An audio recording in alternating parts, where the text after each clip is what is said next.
जवानी तहर से लागल हो कि न करे लागल बोलो भावा चालू बाटे कितने लोग के तेल लागल। अरे भाव बोलो भाव जवानी तहर से लागल हो कि न करे लागल बोलो भावा चालू बाटे कितने लोग के तेल लागल। कितना खर्चा देखे में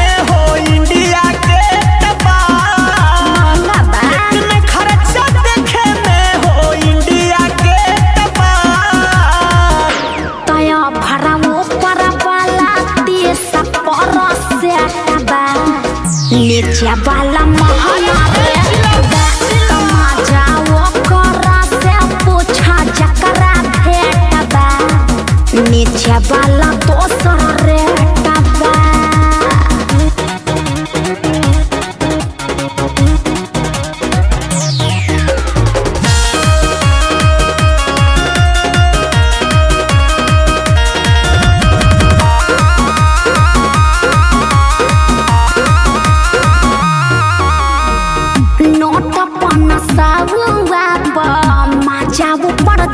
पर मिले ललके 2000 मौका तनी फाफर मिले का विचार बा? अरे सब मिली कितना चाही मुंह खोला हो ये हो जान भाव बोला हो सब बताओ तने धन से बदन भरल बा हाथ डाली भीतर टोला हो सबर कर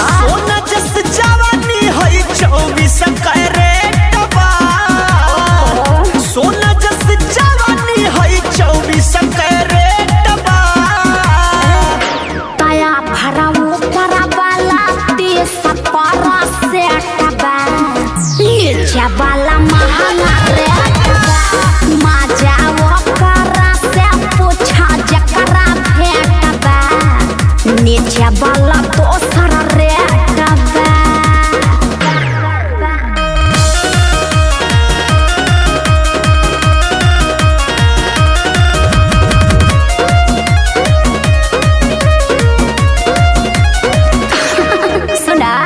जतना लोग देखले बाड़े हमके महफिल में सूरत हमारा धसल बाटे सभका हो दिल में।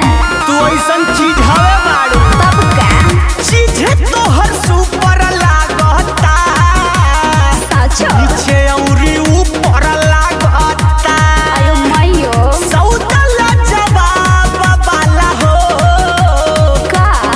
तोहरा बुफर लागता।